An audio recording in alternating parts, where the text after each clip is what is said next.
Hi, everybody. Welcome to Breaking Bread with Alie and Gabby. I'm Gabby Loren. And I'm Alie Valerio. And we have another special episode for you guys. Today, we have Chaya Sara Rabinowitz, who's coming from Jerusalem, Israel. Someone very special that I met this past summer of 2019 through a trip with Rabbi Teller in Los Angeles. And it was a very crazy experience in which we met. I had pretty much gotten stung by a bee on the Jordan River and was at a Shabbat dinner the following day. My whole wrist was swollen because we had been gone from the hotel for so many hours. And then from Shabbat dinner, we went to another house for a little after party, some drinks and mingling and talking about Devar Torah. And from that next place, it was already so late and I had no medicine and the Benadryl had worn off. And I'm very sensitive to any sort of bee bite in general. So at this point, this woman who was very nice comes up to me, which was Chaya Sara Rabinowitz, and she says, "Oh my God, are you okay?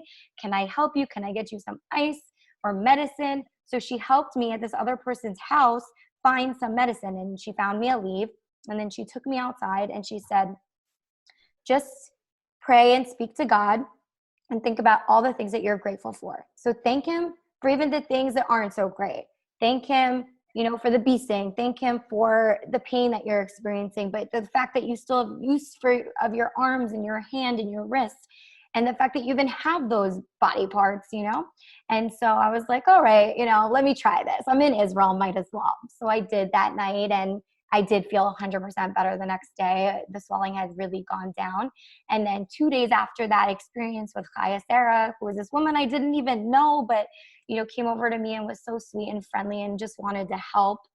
I ran into her again at the Aish building in Jerusalem, which looks over the Western Wall Kotel. And we were doing classes there in the morning, and we had one-on-one scheduled where we would each be paired up with someone of the same sex who's a little bit more religious than us. So Chaya Sara Rabinowitz is actually, she identifies as Orthodox, correct, Chaya Sara?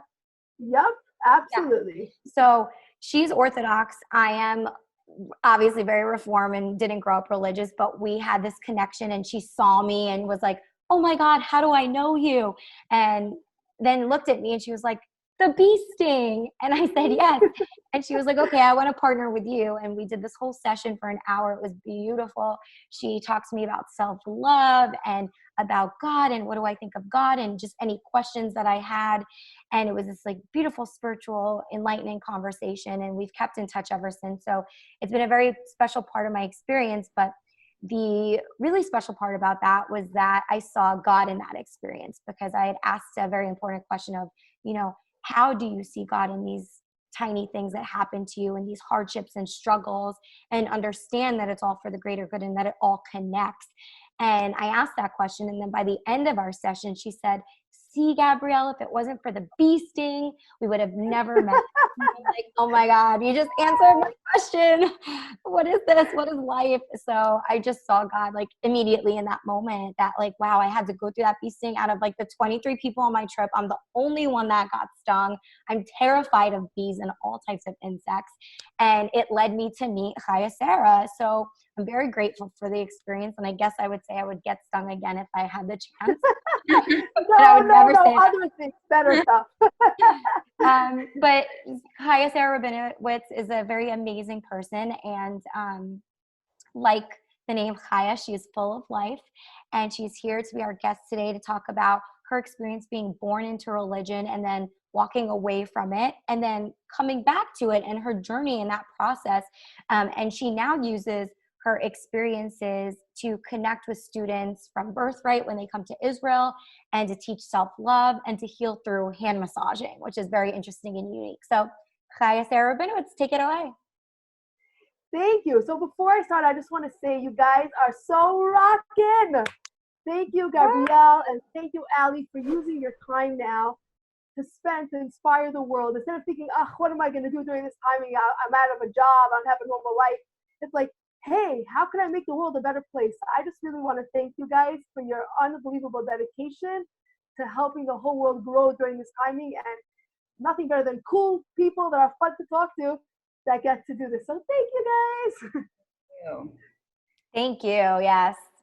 Yeah, so that's really what I wanted to say first. So what I want to say just very quickly about, before I talk to you about my life, is thank God today, I feel like the world needs to be healed a lot, and people really need to know that their love and self-love of understanding how precious you are. And the only way a person heals from any pain in their lives is if they have self-love. So my goal in life now, since I've been through so much challenges in the past, is to help people find that love for themselves, give themselves hugs in the morning and be like, I love you, woman, you're the best. But like, seriously, really, really do it. And I help people heal through painful moments through loving themselves. And a hand massage is something very, very cool, is that people get like a little cream on their hand and it feels so awesome. And with your hand, I help release the stress because your whole body is on your hand, just like your whole body is on your toes, your whole body is on your head. And with my hands, I help release it. You breathe it out, we release negativity, and then we bring in love, kindness, warmth, positive energy, and we learn all kinds of ways to help ourselves feel the love that we deserve to feel, that we're meant to feel, the love that's going to help heal the world. So that's what I try to do today with my life, thank God. And if you ever come to Israel, I'm available. Unfortunately, right now, I'm not. Sorry. Soon I could, when it could, like, hand in hand, then we can do it. We can do it. Amazing. Love definitely heals all, that's for sure. I'd just like to share with you a little bit about where I'm coming from. I was brought up in an orthodox area, 10 children in a family that lived a very religious life, and a family that was very into their religion. For me, I didn't understand the beauty and the specialness of it. I didn't understand the loving part of it, and I had a very challenging childhood. As a result of that, I just rebelled, and I wasn't interested in the whole Judaism thing. I rebelled in a way that, like, I just didn't want to listen to anything Jewish, didn't want to be connected. I felt very oppressed. I felt like this was something that was just too much for me. I think I just couldn't handle and I just didn't want it. That's how I felt when I was younger. And what happened was that just because really Judaism is such a special religion, I just didn't understand it. Because I think I'm a very loving person and I was given more the oppression part, the rules of what you have to do. So for me, it felt very, very restricting. You know what I'm saying? Like that kind of feeling of like, I don't want to do this. So like I was very disrespectful to people and I was very hard to deal with in all ways. So my parents tried to figure out what can they do for me to try to help me out. And they decided to send me away to boarding school. And I met a very special woman. Her name was Chaya Sara, the same name as me. And she inspired me very, very much. At the point when I came to her, I was feeling just to understand like where I was holding. I wanted to commit suicide. I wanted to run away from everything. I didn't want to hear anything. I was in a very negative place. But she on her own said, Chaya Sara, I'm going to show you love. I'm going to show you how special you are. And through her love and through her kindness, she made me want to see the world with new glasses, literally like new glasses. And she let me be able to see things with new eyes. And her love and her passion got me to reprogram my brain and rethink things. And when I get the feeling of there's love in Judaism and there's kindness, it led me to feel the negative feelings slowly to go away and to bring in more positive feelings. I love that. I think that's one of the most important things in life is that when you learn something with love, you really can absorb it because you want to like embrace it. But if it's a rule or it feels oppressive to you, you rebel and you reject it. It's kind of like that show Unorthodox. Very interesting. Yeah. Do you find that a lot of communities, especially Jewish communities that are religious, don't teach the meaning behind a lot of the reasons why you do things? Or is it the opposite? It's a very, very good question. Every teacher has her own way of doing things, and some students get really lucky to get a teacher that loves it and is inspired and wants to share and makes the class so exciting. The ones who the teachers are not into it, the students are like spaced out, and the ones teachers are into it, the class is booming. So really, it's not about Judaism. It's really about each family has their own experience, and each family decides how they are going to raise their children. You know what I mean? Mm-hmm. Right. So everybody has a different experience. But for me, it was just very, very negative, and I just didn't understand it at all. Do you think in the beginning that you believed in God, or did you question God at this point? I actually didn't care if he existed or didn't, because it wasn't Judaism's fault that this happened. Just I put the anger on Judaism. but I didn't know what God was, because this was like, okay, everyone, this is what we're doing. Okay, everyone take out your things. It wasn't like a understanding. Let's connect to God. Let's talk to Him. Let's have a discussion. It was just like, this is what you're doing. So after you went to boarding school, you had this awesome boarding mother who was also Chaya. And Chaya means what again? Life. Amazing. So what was it that was different for you this time now that you were learning with her? It was the love. She was so loving and so kind and so accepting. Even though I was in a very negative place, she would show me how to see the love. And she would show me how, like, you don't want these feelings. Like, I came to her, I was like, I don't want to live anymore. I hate my life. There's no point to living. She's like, hey, Sarah, so many beautiful things are waiting for you. You have no idea what a life you're going to have. Don't give this up. Let me show you how beautiful it is. I was like, okay. And I would sit with her on the couch and she would read me things and, just talk to me with love. And I think I needed a lot more love. And that's what I really connected with. Wow. Was your community accepting of you doing this and going to this school? That's a great question. Everybody was like, oh, hey, Sarah, she's the rebellious one. She's the messed up one. Everybody knew me as that. Like, wherever I went, they're like, oh, that's the child. That's the rebellious one. Everybody would talk about that. So they absolutely were not okay with where I was, because in the religious community, there's certain ways that you dress and certain ways that you act. And it's not, partying for them is not allowed, So, like, whatever I was doing was not from the religious community's permission at all. But when I act, they were like, wow, I was so proud of you. But during that timing, they were very not okay with me at all. Wow. So what was next in your journey? So next, my parents are trying to figure out every single way to try to help me out. And finally, like, you know what, maybe Israel would be a good idea. And so I came to Israel. And when I came to Israel, first I was like, I'm not going to go crazy. I'm not going to become more religious like everyone thinks. I'm going to still be me. And no one's going to pull me to want to change, because I'm not going to change. Like, you're scared of change. I was very scared of change. But let me tell you, God has a lot of plans for you. So first, when I came to seminary, I was a very difficult student. They almost had to kick me out. And then they were like, let's give her one more chance. We'll try to see if she'll behave herself. And then God did this unbelievable moment for me that, was a big moment that changed my life. So what happened was, I got to the Western Wall many, many times. And every time I went, I'm like, wall, whatever. I don't feel anything. And one time when I came there, there was a little boy. He was autistic. And this little autistic boy had a huge crowd around him. And his mom was talking to everybody. I'm like, what's going on? I want to see this. And what happened was that he had like a little like tray on where he was sitting, and his mom would ask him questions and he would answer her through like a visualization. He would explain to her what he wanted. He wanted a cookie, whatever he wanted, he would press. So as he was sitting there, he started like going up and down and jumping up and down. And his mom's like, what are you jumping for?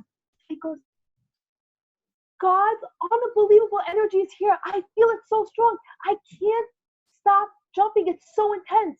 And everyone's like watching, and his mom's giving everyone blessings, and everyone's coming to him, and it's a huge experience. And everyone's like, whoa, this little boy, so innocent, so sweet, feels God energy. And everyone's like enamored by him. And when I heard that, it like hit me like a ton of bricks. And I'm like, wait a second. Oh my God, this God is real? This is real? Whoa. I want to like rethink for a second. And I stood there on the side and I said, oh, maybe there's something real. Maybe this Western world is real. Maybe this is like a generation of thousands of years of people praying. And I started watching people praying. I'm like, they're crying to something real. I was like, you know what? I really want to change. I don't want to be this way anymore. This miserable way of life has not worked for me at all. And what happened was, I started walking towards the Western Wall. And as I was walking, I started crying. And I'm like, God, help me come back to you. I don't know who I am. I don't know where I am. I don't even know what you are. But I just know that I just want realness in my life. Please give me another chance. And when I got to the wall, I was crying and I got chills through my whole body. And I felt like a new life was just given to me. Like, I never had that feeling before. It was like a moment of like, my eyes were closed and I was like, God, you are giving me a new chance of life. I feel like new things are happening to me. And I felt this energy of like, I love you, sweetheart. I'm okay. You're okay. I'm here for you. Just talk to me. And I was like, whoa. And as I walked away from that experience, I was like, now I got it. I understand that there's a God in the world who actually cares about me. And I got my new glasses to be able to see the world with new eyes. And I literally said, I was like, I just want to say, I feel like I was blind before this experience, and now I just got new glasses. So that was my Wow. realization for the first time that someone really cares about me. So was that the first time that you also saw God in your life? And what made you give religion a second chance? Yes, that was actually my first time that I actually saw God in my life. And once I had that feeling, I was like, wait a second, maybe I could reconnect with this God in a different kind of way. And I decided that I'm going to try to work by just talking to him, not doing any religious rules, not changing, not becoming anything, just talking to him. And I said, maybe there's something special here. And I said, God, could you send me some good people? I need loving, kind people to come into my life. And a new therapist came into my life, and she was like, you're awesome, Chaya Sara. We can help you. Don't worry. We're going to take a step by step. And I'm like, whoa. And then I met these awesome people that I'm in touch with till today who showed me the beauty and explained to me, Chaya Sara, this is a religion of beauty and love. And God cares about you, and he cares about every little thing that's going on in your life. And you can open your eyes and you can see him in any time that you want. And I was like, really? And slowly but surely, I started having beautiful Shabbatot and going on trips and hearing beautiful lectures. And it said to me, wow, this is what I was looking for all along. And I finally found my way back, and I found my home, and I found what I really wanted. I wanted love. I wanted joy. I wanted to feel like God, something real to me. And that was what helped me be able to get my new glasses. Wow. What do you think's missing in these communities that are more religious when they're raising children? Like, why aren't the kids connecting to the reasoning and the meaning and the spiritual side of why they do the things that they do? Wow, it's so sad. It's just sad, like reality. I think that some parents just don't realize how much children need love behind it, how much children need to be excited to go into Shabbat. We're gonna have Shabbos this week. We're gonna have a Shabbat party. We're gonna buy prizes for whoever listens, and they need the excitement and the love. And sometimes parents are like exhausted at the end of their week from everything that they went through. So they're just like, okay, we're just gonna quickly everyone sit down by the table, say Bar Torah, very nice, say a nice thing about the Torah, and let's move on. And they're just like, it's a very like, robotic feeling, but not like a feeling of like you want this. I think if parents would work on realizing that the love of your children from you, hugs, appreciation, compliments, how special you are, every mitzvah, every good deed that you do is so precious. If parents would do this, they would see children responding in a much better way. And children need a lot of love these days. They need a lot more. So do Judaism with love, and then you'll feel it, and then you'll teach them about how to look for God in their day and look for God in their lives, and they'll be able to see him. And when you look for God, you really see him. My older sister, she has a quarter, and every time her daughter tells her, Mommy, a miracle happened today, I saw how Hashem helped me, she gets a quarter for thanking God. So I was so impressed with my sister doing that. Like my niece broke her knee, and my sister was like, how many good things came from this? How could you see God in this? And she's like, well, I made so many more friends. And like, she realized that like if she looked around, she saw how many more things worked out for her because of this, and it led her to feel a little more appreciation for God in a very positive way. Mm. Something that I really hear you saying is that love is like the foundation of everything. And if you want to be more receptive to learning or just in like where you're going in your life, you need that love. Do you feel like it was more like self-love or love of God that helped propel you forward to like discover this new part of yourself? I think that in the beginning, it was hard for me to love myself because I didn't understand what that was. But I think that like by looking out in my day and in my life and seeing miracles happen to me, that cool things happen to me, I came to love God. And through loving God, I felt his love for me. And when I felt God loving me, I felt that I was lovable. And the way I was lovable was through people loving me. So God sent me people to love me, to be kind to me. And then through that, I started to feel more love for myself. Does that make sense? Yeah. So it started with the love But of God. Judaism is definitely the core. The core is love, man. The core is love. We need love in order for us to be able to, live a life that's really meaningful. You've spoken a lot about God in your life and this turning point. Where do you see God in today's current climate?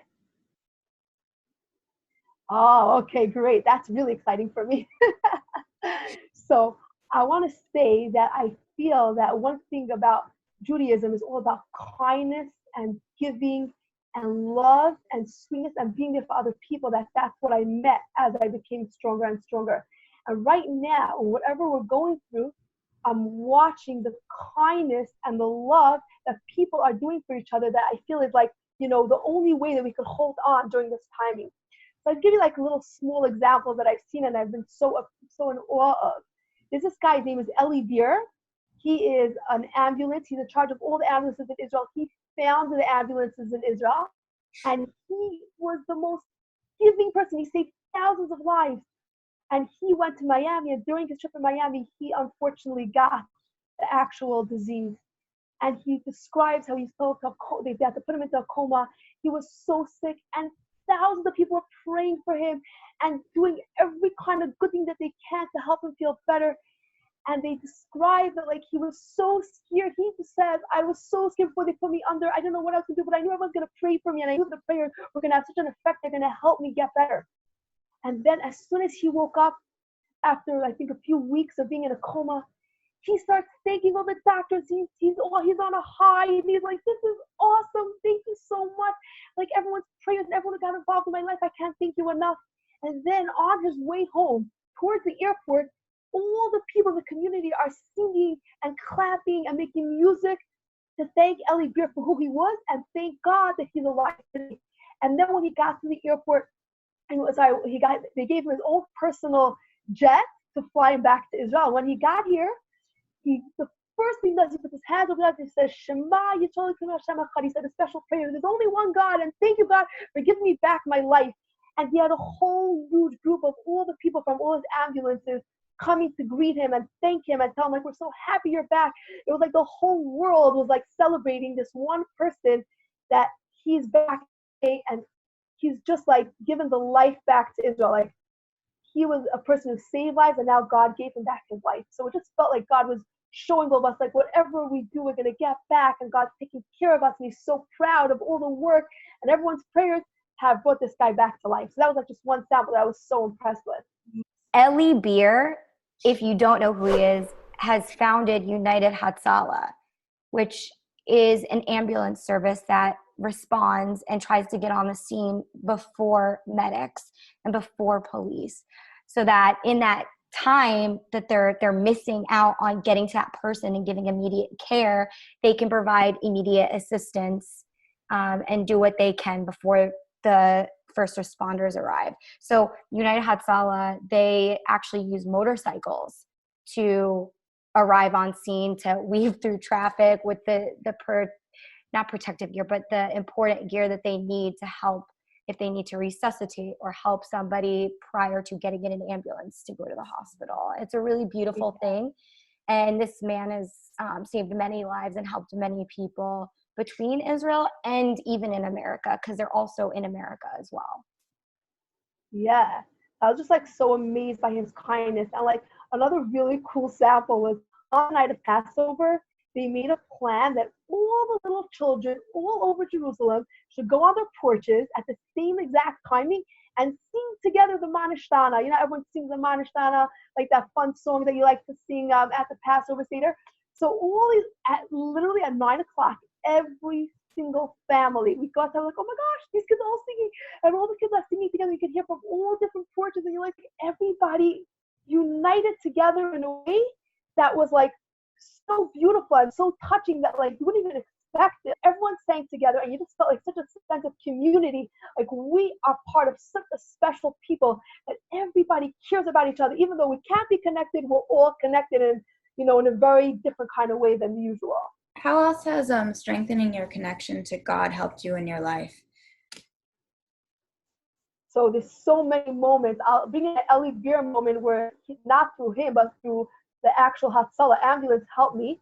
A few years ago, I was here in Israel, and it was right after Shabbat, and I was running to go catch a bus. And as I was running, there was a guy who was cleaning up the streets. He took water and soap, and he's taking with a broom, and he's throwing it to the street. And as I'm running, I'm like, I bet somebody's gonna slip. I bet somebody's gonna slip. And all of a sudden, I go flying from the water and the soap of this guy, and I flew underneath the bus. Heart started pounding like the biggest fear of my life. And I'm like, oh my God, oh my God, oh my God. And I felt the wheel touch my foot. And I'm like, oh, no, this cannot be happening. And I opened up my eyes and like, there's a bus on top of me. It was a 74 bus. I'm like, oh my God. And I banged my head on my briefcase, and I saved it till today. I banged my head on my briefcase, and that's what protected me. And then I jumped up so bad. I don't even know how it happened. Just in seconds, I jumped out of the bus, and I'm like, my heart's pounding. Like, what am I gonna do? I'm so scared. And I ran onto the bus, and the bus driver was like, sorry. And I'm like, oh my God, I'm alive. Whoa, I can't believe I'm alive. And I was just crying and soaking wet and just freaking out. I'm like, how am I alive? I fell under a bus. I don't understand. And when I came home, I was shivering and I couldn't breathe. I was like hyperventilating. I didn't know how to calm myself down. The lady that I was staying in her house, her name is Miriam, and she is connected to United Hatzalah. She works for Alie Gabby. And she's like, Chaya Sara, I need you to call somebody to help you learn how to breathe. So somebody from United Hatzalah, I got on the phone with them. They taught me how to breathe and how to calm myself down. I was like, whoa, oh my God. It feels so good to be calm out of this. I literally thought that my soul was on top of my body. Like I couldn't function. I was just in a very, very state of shock and fear. And United Hatzalah helped me get back and calm me down and be able to get me to be able to see that like I'll be okay. And I was like, God, wow, just through breathing, they calm me down. It's such a loving way. And I was like, wow. So it was very, very scary for me. And thank God I made it. Really big miracle.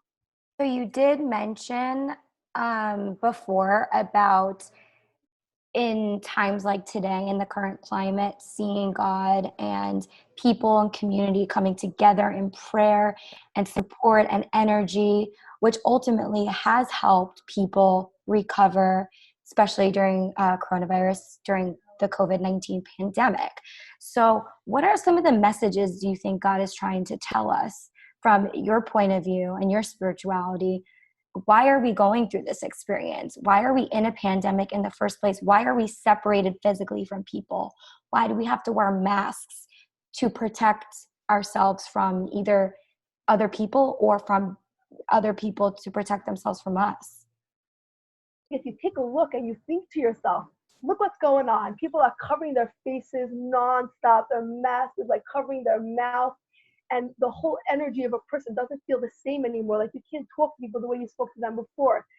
And the mask is, I feel, a lot of rabbis have been talking about this, that God is telling us we're using our mouth to use it for evil speech, to put people down, to make fun of people behind someone's back, to look at someone and say to them like negative thing about one of their friends, or don't even realize. And when you put somebody down, what's happening is you're social distancing them from that person. Like, say, for example, I say, oh my God, like that girl, she's so obnoxious. So in my mind, I'm like, oh, she's obnoxious. I don't want to talk to her.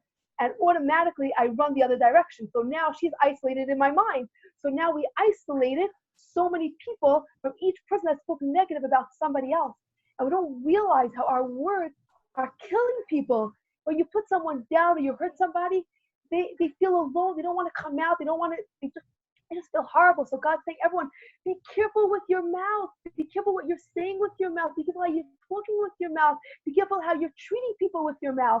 And every time I wear my mask, I'm like, God, help me be better with my mouth. I know we're all in this together. We're all in a challenge, and we all need to use our mouth in a better way. And God wants everyone to isolate themselves, to start thinking. Start using your mind, thinking, what's going on?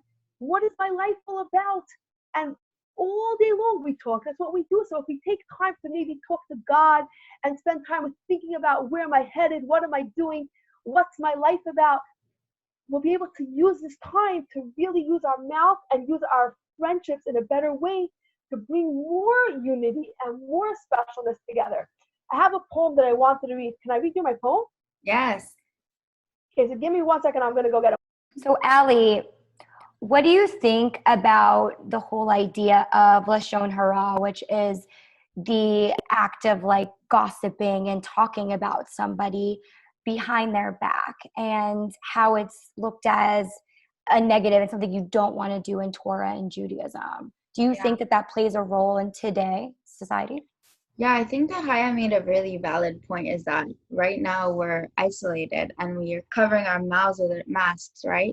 And it's almost like we're forced to become more to be more introspective. I think evil speech is really terrible, but I think it's also an opportunity for us to see, why is this bothering me? Because usually we're all mirrors for each other, right? So when you meet someone who bothers you and you're like, why are they like that?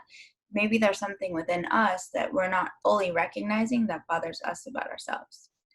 So I think this is Oh, an opportunity, like what Chaya was saying, is like to be more reflective. What do you think?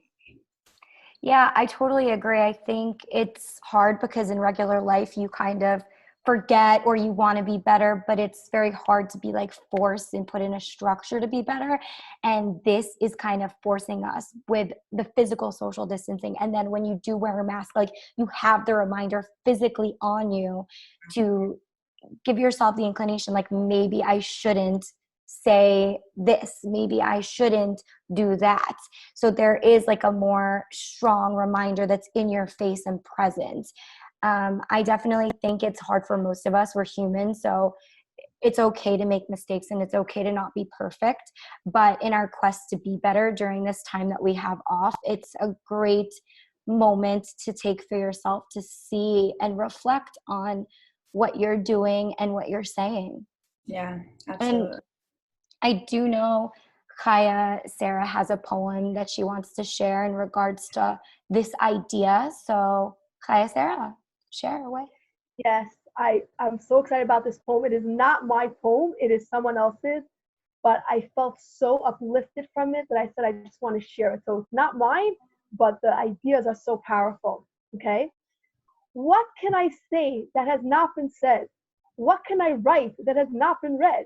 You have seen every meme, heard all the news, you shared and reposted your medical views.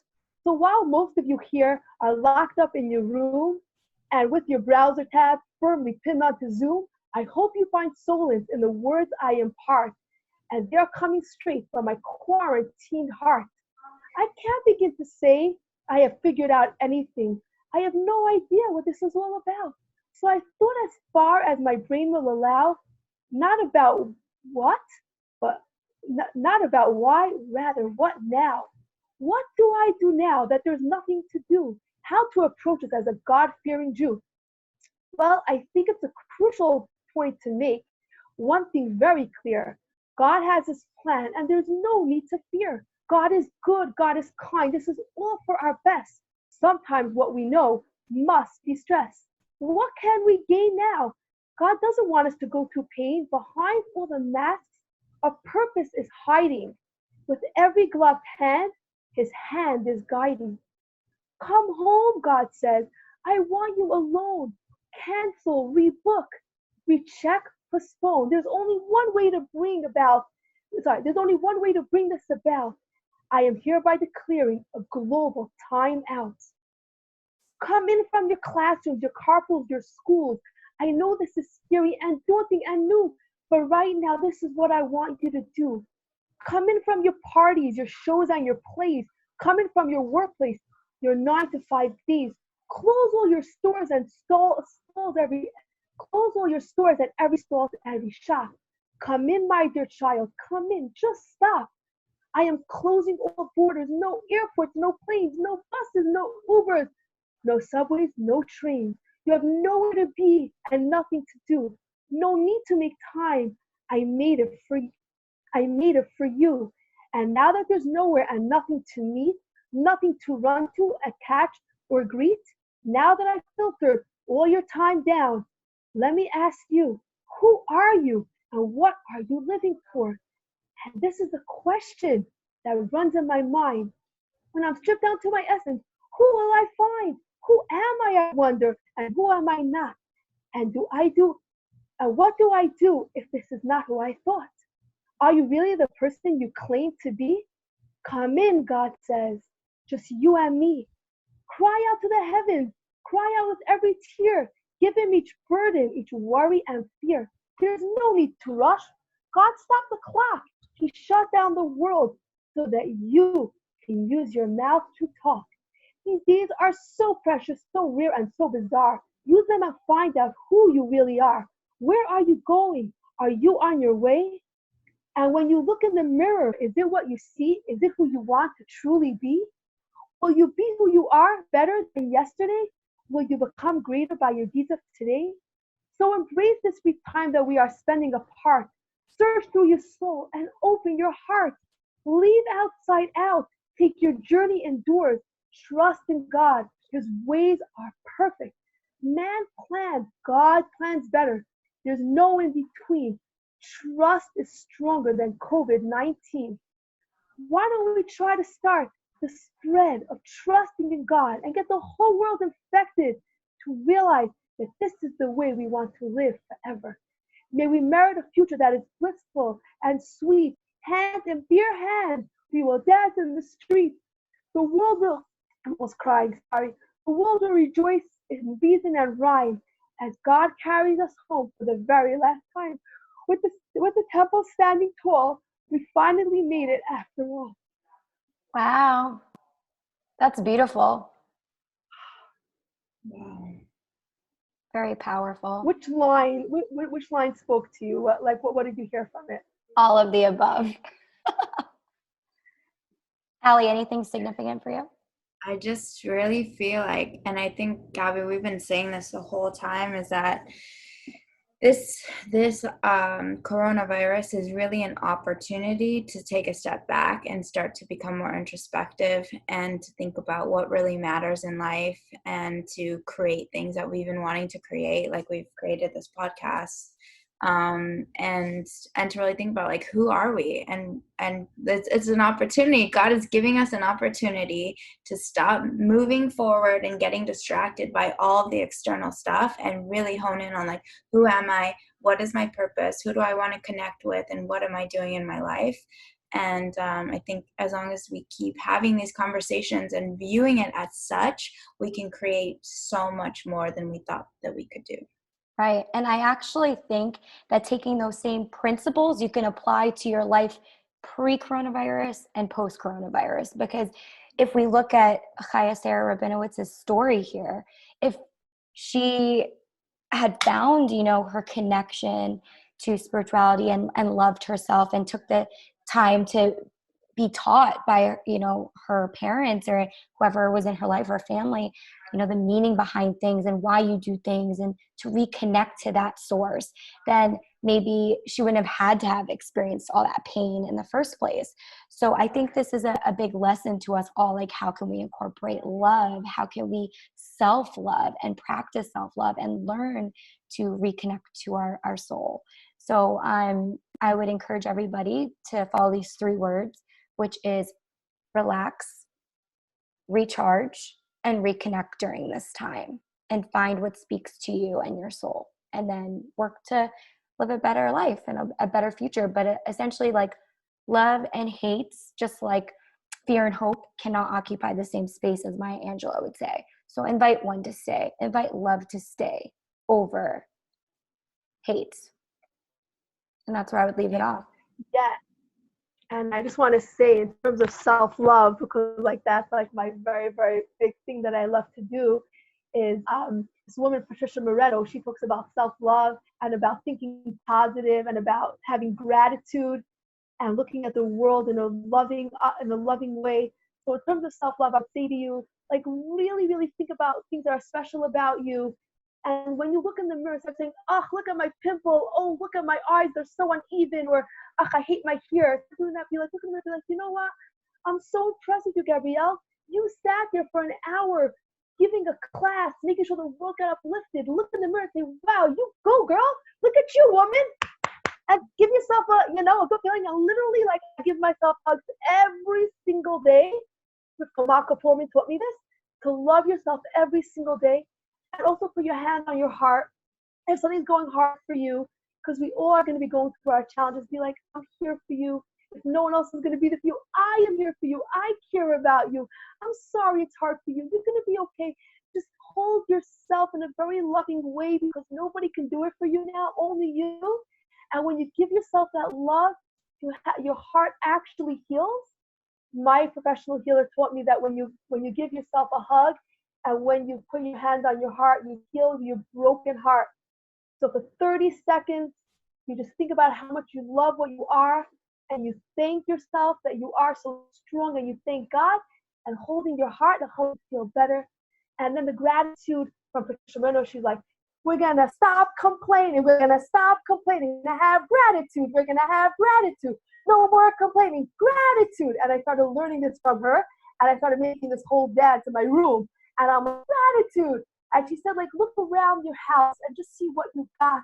The people that are around you, that you have awesome food to eat, even the ability to talk to everybody, just whatever you got, to just appreciate your bed, appreciate what you got. Like, there are some people who are sick in hospital attached to machines that are laying in their bed.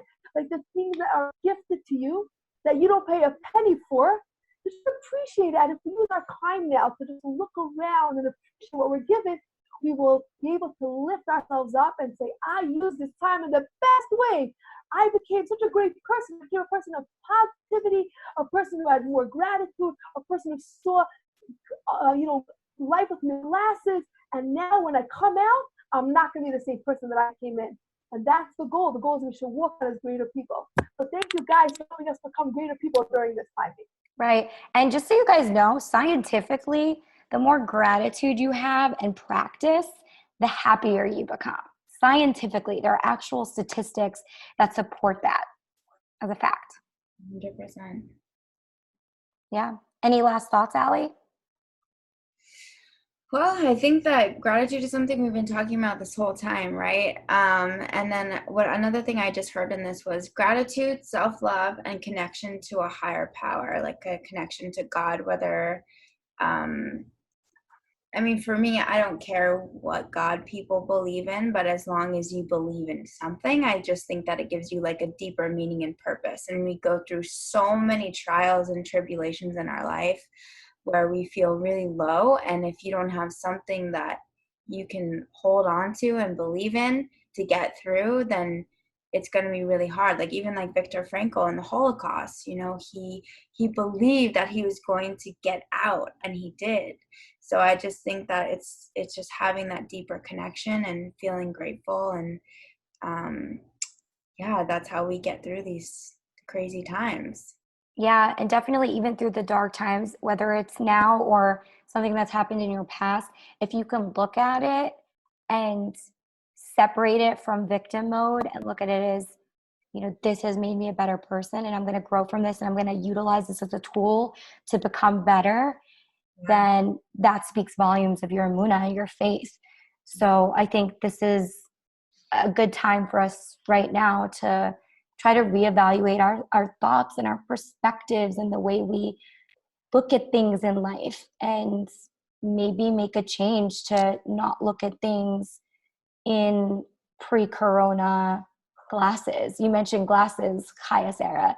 So here we are buying new glasses so that when this is all over, we see the world in a different way. Yeah. So I give us all the blessing. Everyone should take your old glasses and say, I'm going to clean them off from the dirt, and I'm going to put on these new glasses and see the world the way it's meant to be looked at, the way they're teaching Alie and Gabrielle, teaching us how to look at the world. And when you go out into the world, even tomorrow, go out into the world and look at people with loving eyes, with appreciative eyes, with kindness. Everyone goes through so much. Every person you meet, maybe like, just say, I know it's hard for you. Like, we're in this together. It's just giving a little bit more of using our eyes to love people and look at people in a positive way. And then we can help one person at a time get the healing that they need and be able to have that special feeling that we really want to all feel of, that God is happy and he's going to say, you're out of here, you're done, you don't need to do this anymore, you made it. And finally we'll be able to celebrate singing and dancing and joy of knowing that we made it. Amen. Do you feel like your connection to God is the most important connection that you have? Yeah, because through him, he helps you connect to everybody else, because God makes all the things work out for you in your life. All your friendships and all your cool experiences are because God became part of your life, and then he shows you how he's there for you. And so I really hope that everybody here during Corona could look out. Where's God in my life today? You can see him in little moments, in little things that work out, and in big moments, and in all kinds of moments. And every kind of person, even Jews and non-Jews, God wants everybody to find him now.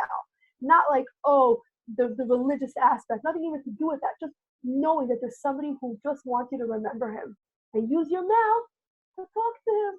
And even in the bad times, you find God too. Like Gabby, what you were saying with your story about the bee sting, it's like a very negative thing that happened to you turned into something so positive because it connected you with Chaya. And it's like, I think that's the most important thing in this time is that we have to look for the greater meaning and the greater purpose of everything. Because if we get like worn down by all of the logistics of it and like how many people are dying, we're going to feel hopeless. So we have to just keep reaching for hope and see the greater meaning in everything. 100%. But Alie, can we just ask you, can you just share with us for 2 seconds maybe how you see God now in this Corona moment, like for you, Alie? Yeah, that's a great question. I've always felt connected to a higher power. I didn't know if it was God or what it was. It was just energy. Like I believe in energy.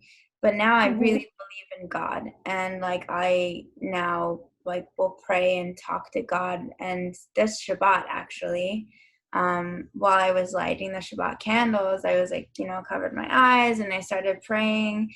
And I was like, God, I can't wait for Corona to end. But then I was like, but thank you, God, for giving me the opportunity to still celebrate Shabbat on my own. Yeah, and it shifted my perspective about Shabbat this last Friday because normally for me, Shabbat is about socializing. It's about like having fun with my friends. It's about eating great food.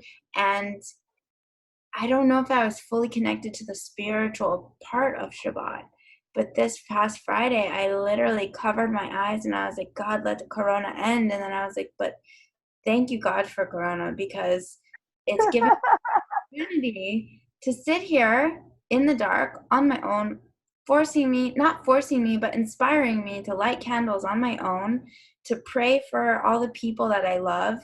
And thank you, God, for my house. Thank you, God, for my dogs. Thank you for my parents and my friends and for I'm so excited for our podcast. And I was just like tears just started streaming down my face, just like your experience at the Western Wall.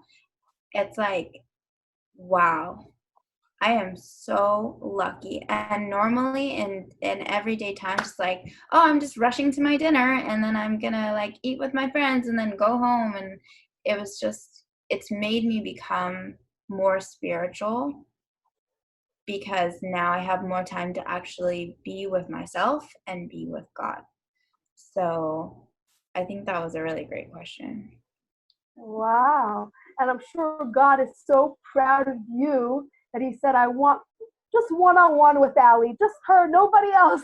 I want to get to feel her love and her excitement for Judaism. So God's like, I'm going to keep away from all her friends and let her feel it. And like, God, we don't understand, but we also give God a lot of like happiness. Not that he can't, you know what I mean? But I mean, like, we give God like so much pride. Like, wow, look at my Jewish children, even in such a situation, and they're still serving me. I'm so impressed with a girl like Alie that this is what she's doing by herself, with no one even watching her, and she's like not trying to show off to anybody. She's showing God it's just me and you, and God's like, yo, you got it, girl. Keep it up, woman, and get everybody else to copy you. Spread that kind of virus. Spread the virus of realization that you alone count so much to God. Amen. Amen. What about you, Gab? Wow. So much. I was even reflecting on this yesterday, just how like I can't go back to my like life pre-corona because I feel like I was wearing myself out. I knew this for like the few months leading up to it. I was just doing too much. Like I have this New York mentality of like, go, go, go, do this, do that, do that. But it's like too much on your plate with not a lot of focus. So I just felt like I'm overworked and I'm not giving myself enough time to recharge. And so this time I am like relaxing. I am taking the time to like focus on the things that I care about, like this podcast, like you mentioned, and just doing things that I'm passionate about and rewiring. And so I'm just like thanking God in a way. Like I don't necessarily want this to end tomorrow. I want it to end for sure. But I'm like, well, if I had to go back to work tomorrow, would my life be like how it was right before this started? Like I need to find comfort in knowing that it should never be the same. It needs to be better.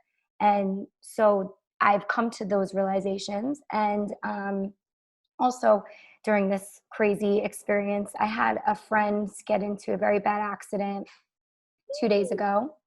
And this is a friend and someone I work with. And so they're currently in the hospital in California. And this is like so out of left field. It's not corona related. It was a motor accident. And so I took some time last night to pray before I went to sleep. And I prayed in Hebrew, the English version. And I did my own prayer where I just spoke to God. And I spoke to her. I actually imagined myself speaking to her. Like I had the thoughts, I had the dialogue, and like holding her hands so that I could feel and send that energy from my heart and my field to her. Because I don't know right now if I think she's conscious, but maybe in and out because of her injuries. So I know that she received like major head trauma from this from the accident and brain bleeding and stuff. So like, I'm just trying to like focus my energies and my meditation on sending that love to her. So I wanted to make sure I did it in every way where I could feel it the most, and she could feel it the most.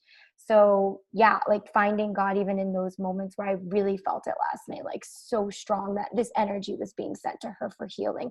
Just like you mentioned with the Alie Beer story about the family and everybody getting together to give charity or do good and like in honor of his name and to help him heal because of all the lives he's saved, and then watch this miracle and have him recover and return home, which is exactly what happened. So like I want that same story for her.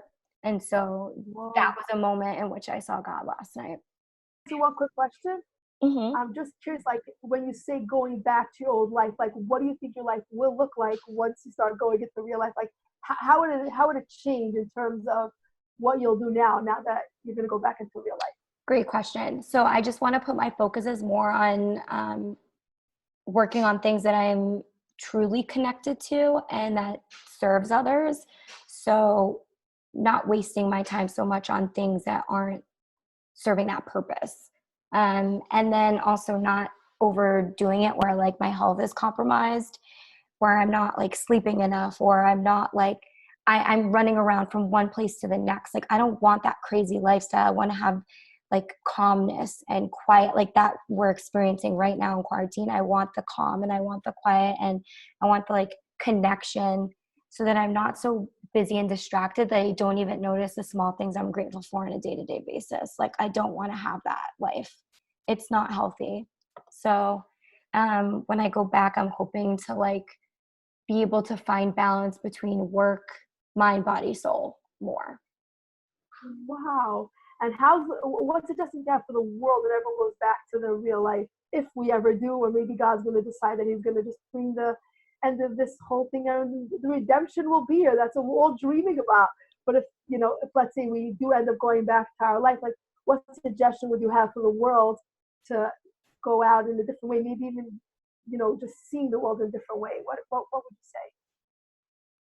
I think that just taking this time right now to notice your actions, behaviors, your speech, to kind of evaluate if this is the energy you want to give out. And if you feel like this energy resonates in a positive or negative way, be self-aware of it, and then engage in activities and practices daily that encourage your growth and just bettering you. Because if you're listening to the news for 12 hours of the day, well, guess what? If you're hearing over and over and over again, like Alie mentioned earlier, coronavirus is killing like 12,000 people here and 50,000 people here. And it's just, you're absorbing that energy and then you're projecting it. And so why don't we invest our time into minimal negativity and more positivity?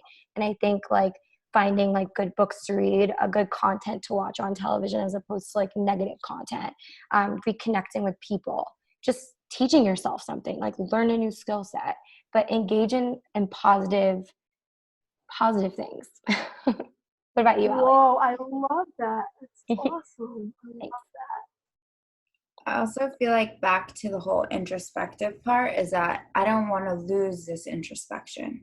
You know, when you get caught up in all the things you're doing, you start to lose like your true meaning and your true purpose in life because you're not talking to God. You're just talking to everyone else, figuring out what people can do for you.